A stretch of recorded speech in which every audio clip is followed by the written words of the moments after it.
am here with a good friend of mine, a good friend of yours, a good friend of ours. He's already listed in the thumbnail and everywhere, so let me just go to him. We have got Franco from Franc Analysis today for Friends of Indie Left. So Franco, thank you, welcome. It's so good to see you, my man. I just want to talk to you and have everybody kind of learn about you and that doesn't already. I've got some questions for sure. I wanted to definitely, I usually start. Let's let Franco kind of introduce his channel, and then I'll do my little introduction and on him. So go ahead, Franco. Awesome, India. Thank you very much for having me on. I really appreciate that. It's crazy that we've known each other now for like almost 2 years now. It's time's really flown by. I have my channel on YouTube, Rockfin. I'm also on Odyssey. I do solo videos, interviews. I love doing panel discussions as well. I've done some work on the ground, broadcasting live events or yelling at politicians. So that's what I do on my channel on Franc Analysis. Thanks again, Indy, for having me. Cool, man. Yeah. So again, my description is that Franco has a calm demeanor. He asks insightful questions and he gets people to open up due to his non-confrontational style. He's interviewed hundreds of guests across a variety of topics and ideologies, and he takes questioning mainstream narratives, and his takes have, by questioning mainstream narratives, have seen his YouTube channel demonetized since January 2021. So if you can support, by all means, go do it over on the Rockfin for Franco, and maybe if he wants to put his Cash App out, we can do that too. But I shared his Rockfin link so you can go and support that there. He also is, of course, on Twitter, and his link will be there as well. So my first question that I always love to get into at Friends of Indie Left is, how did we end up having this conversation? Like, what led you to being here and in this space and us kind of connecting and literally ending up having this conversation? And I love just kind of seeing where that goes. So I'm going to let you kind of go right now and let everyone know kind of how we met, how you ended up in the space, and what's going on, man. Yeah, how I ended up in the independent media space goes back. Well, we got to start with what got me into politics, which was in 2016.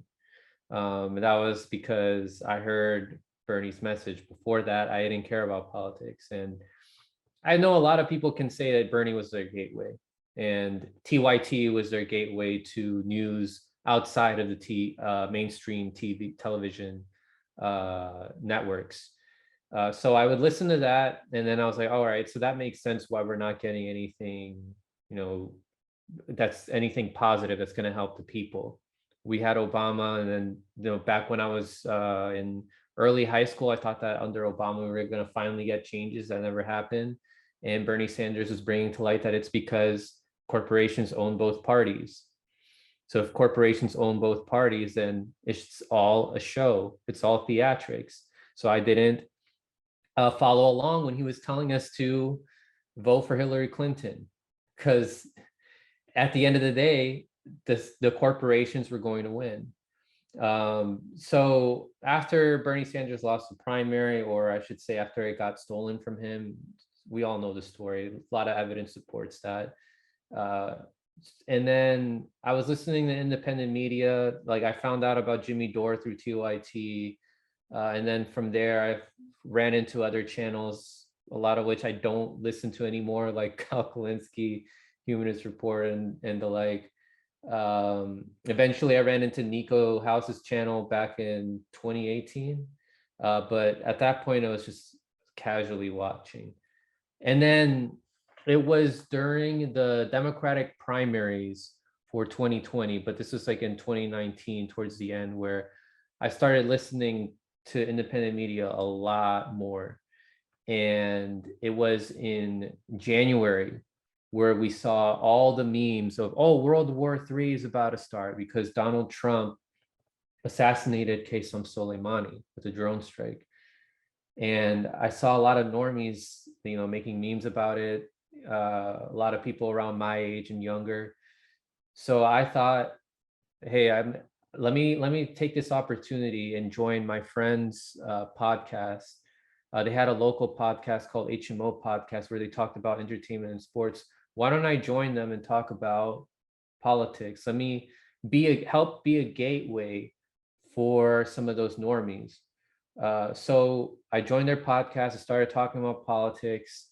I went on the ground and I interviewed Anya Parampo and Medea Benjamin outside the White House, and that was great. I really liked doing that, but with the lockdowns, I couldn't do as many on the ground interviews or broadcasts until like later, late 2020, early 2021. But after I joined HMO Podcast and started getting used to making videos in the studio, that's when I branched off and started my own channel.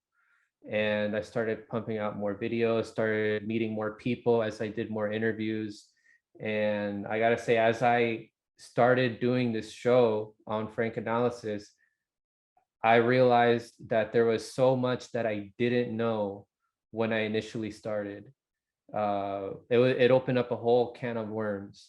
Listening to people like So Newsday, for example, or The Last American Vagabond, or Whitney Webb, Corey Morningstar, and I could list a whole bunch of other people, but that really opened my eyes to how much deeper all of this goes.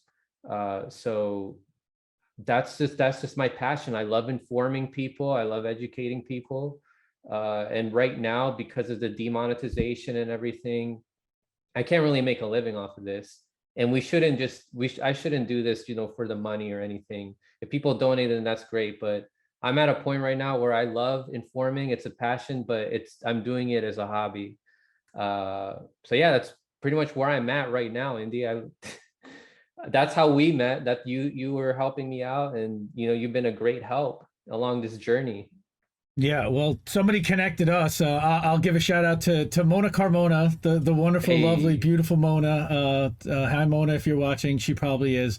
But about 2 years ago, I was hanging out in Discords through Richard Medhurst, through a couple of other channels. Hardlands Media has a channel as well. And Mona was talking about you as like, hey, you should check this guy Franco out. And I was like, okay, so I've been doing the newsletter for 2 years for Independent Left News and Leftist.today. I just started last summer, but you're definitely your videos and your takes are one of the featured creators that we definitely include on a regular basis, and it's because I think we align and you ask insightful questions and you let other people kind of share their opinions and don't try to influence them in any type of way. You kind of let them figure it out for themselves, and I really appreciate that style about you. I mean, you certainly will present the evidence, and you're going to do the research to find the evidence, and you are one of the most researched guys in the space. Again, our fam, Robert Durden always talks about how you're one of the most prepared guys he sees out there for sure. And again, I love that you're mentioning all these creators, because that was actually going to be one of the next things that I asked you about, were some of the people that inspired you. Okay, so you talked about Nico, okay, and you talked about Slow News Day and T-Lav, Ryan Christian, Whitney Webb with Unlimited Hangout, Corey Morningstar.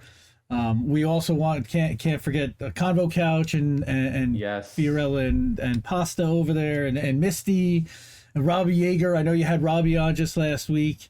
Talking about the Colonial Pipeline, and I got to give a tremendous amount of credit to MCSC in general, because when you look around at that specific story, there's really no other network where every content creator in the network is covering it and giving it amplification and giving it the due that story really deserves. And it's remarkable that the rest of independent media has completely ignored this. And I appreciate you actually, being one of the people that keeps the pressure on and keeps bringing Robbie on and keeps sharing his tweets and Politify News and doing Substack.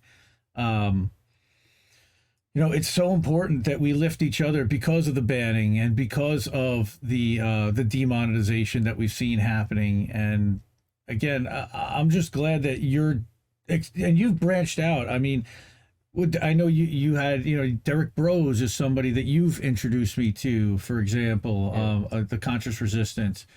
and there's a ton of different people. It's Shadowban Refugee, who you have on your show, pretty. He's now our associate producer. We joke around on LA. If he's there watching, he probably is, because he shared our stuff out.